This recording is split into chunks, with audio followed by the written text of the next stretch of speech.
Well, it's 12 minutes to the top of the hour here on Paris Live PM, and in today's Live on Live this Thursday, I'm joined by the managing editor of the Africa Report magazine, that's Nick Norbrook, and we're going to have our monthly meeting here on Paris Live PM, and we're going to take a look ahead at next February's edition of the Africa Report, which will be hitting the shelves when about, Nick?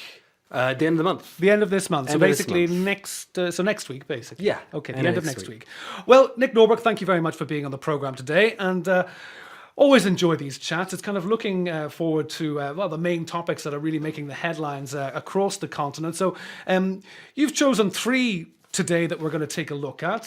One is, I suppose, very pertinent now, seeing that Theresa May came out the other day with what I suppose one could say a so-called roadmap. The hard Brexit is pretty much on the cards. So we're looking at beyond Brexit and the effects on the African continent.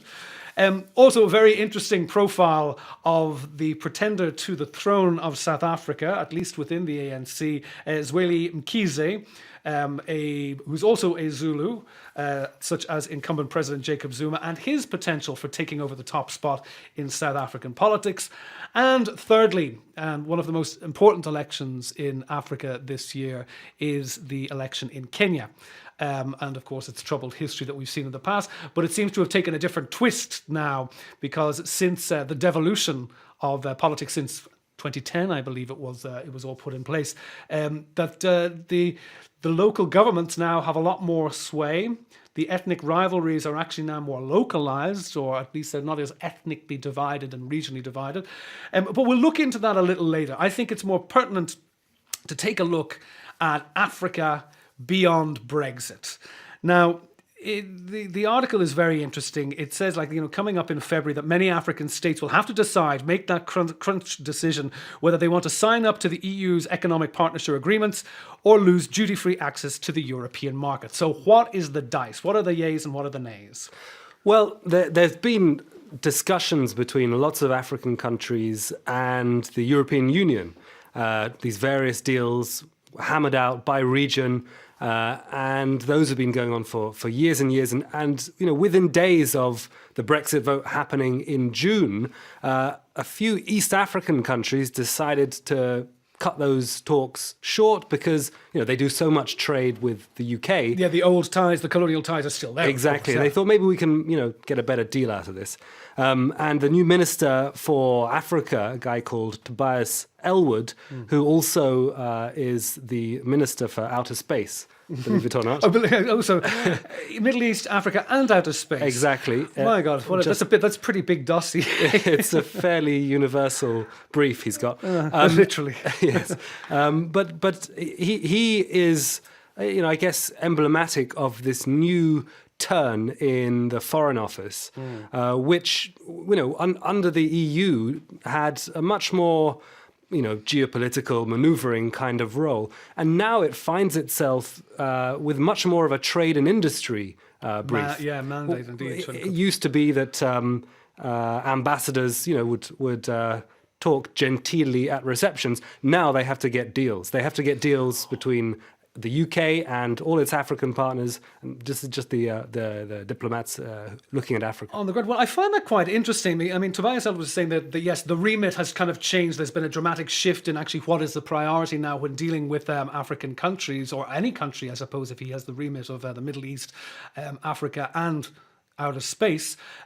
However, when on the ground in Africa, and one sees the dealings of embassies, specifically, and one could say the French embassy or the Danish embassy, many European embassies, they still act very unilaterally. I mean, the French, like in places like Kenya and Tanzania, sure, everybody is under the remit of the European Union will have an institution set up in in any of the capitals, but the French, for example, will be very much pressing their agenda for Total Oil in one region. Well, it's funny, you sound not unlike the famous British Eurosceptic Michael Gove, not the most popular man in the UK.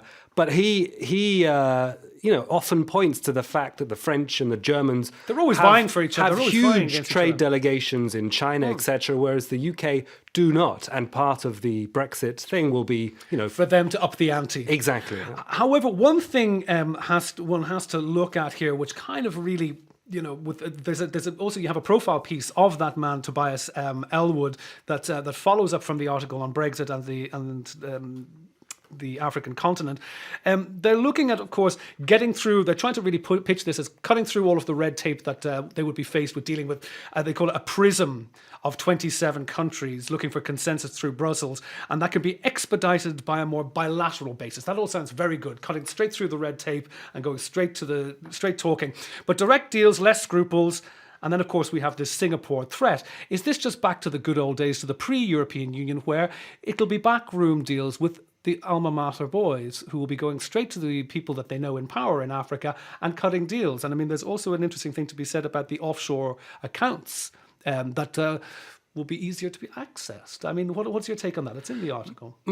My take is that it has not prevented the UK from being the world's largest, or one of the world's largest tax havens. The fact that it's spent the last 4 decades in the EU, it's not prevented that at all. So I mean, maybe it will get worse, but I don't think, I don't think that's really the going to change much. This idea about being more nimble, being able to negotiate deals, again, I agree with you. It sounds good on paper, but there is certainly a cadre of UK official which sort of sees itself as the Greece to the USA's Rome, and will have some special counselor status. I think a lot of them are going to wake up in 2 years' time and discover that actually the forces in this world are Russia, are the US, are the EU, are China, and actually there's not that much place for Britain. And in which case, if you're an African country, why would you waste time? Well, this is the other thing. I mean, many African states remain deeply dissatisfied with the terms of trade agreements currently on offer from Europe on many levels because of basically the demands that are put on them for balancing the budgets, etc., even up to human rights. But even in the past, China has already wavered that. So what is the big difference here? Still, China is the biggest player, especially in places like East Africa.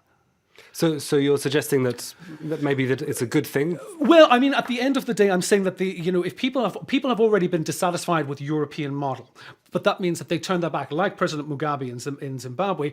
Look towards Asia. Let's look towards Asia. Will a small economy a smaller economy than the Asian economy or the Chinese economy actually make an impact in countries like this? Will that actually sway things? I don't think that the UK, it still has huge constituencies who are appalled by human rights abuses, corruption, and so on. I find it hard, and also they remain part of big European institutions and institutions like the World Bank and the IMF. So it'd be hard to see them suddenly become unscrupulous, totally, visibly unscrupulous. Yeah. Well, that's just it's one of these things that one passes through one's mind, because I mean we have UK areas such as the Virgin Islands, the Cayman Islands, and various jurisdictions that are completely under UK control. Now, the other thing is that if there are bilateral trade deals, could there be more impunity out there? And also, it'll be harder for African officials hoping for tough action against corporate tax dodging and illicit financial flows, if you will. I mean, I'd like to say that the UK was the most important player on that, but when you've got the prospects of Dodd-Frank, the regulations in the US, put in place after the financial crash, being rolled back, when you see the administration incoming, across the Atlantic Ocean, I actually think that's where the real danger lies. For pressure being put on African elites to reform, that's not going to be there anymore, and I think that's the real danger. Well, that's it. I think it's a danger for everybody. I mean, what lessons were learned since 2008 and the aftermath. So, I mean, we'll move away from that. It's a very interesting article called Beyond Brexit. There's also a focus piece on Tobias Ellwood, who is the UK Minister for the Middle East, Africa and the Universe. But let's also move on to another spotlight that you have on Zweli Mkhize, who's the Treasurer of the African National Congress down in South Africa. He is looked at as being one of the possible potential successors, because the ANC have to vote now on a new president this year. He's a very interesting guy. He was very close to Zuma. They were, together the big politicians out of KwaZulu-Natal. Yeah. KwaZulu-Natal is now the biggest province in terms of ANC membership. Large swathe of it comes from KZN, KwaZulu-Natal, and that matters in terms of the voting blocks, in terms of who gets in December when President Zuma goes.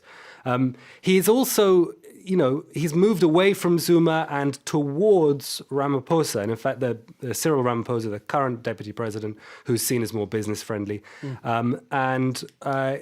There are now rumors that perhaps there could be some kind of compromise thrashed out, between the various... Ramaphosa and Dlamini Zuma basically were the two frontrunners. Yeah, or possibly having Mkhize as a deputy to either of those two. He does play that compromise role. He is respected by the rank and file, but he has, put an ultimatum to the ANC, which is reform or die. We continue to behave like we did under the 8 years of Zuma with the patronage politics, and we will disappear. We've already seen what happened in the last the provincial elections. They lost 3 big metros. If that happens again, then perhaps they'll fall under that all-important 60% figure for voting in the general elections, and that's where the real danger comes from. So he is being listened to in that respect. Well, he's obviously a pragmatist. I mean, you cannot deny the thrashing that the ANC got in the last elections. Well, look, Nick, as always, we've run out of time. Those are 3 great articles that I would say to everybody to read in the upcoming edition of the Africa Report. Unfortunately, that's all we have time for today. From me, David Coffey, and all our team here, we'd like to wish you a very good day. Back same time tomorrow. Bye-bye.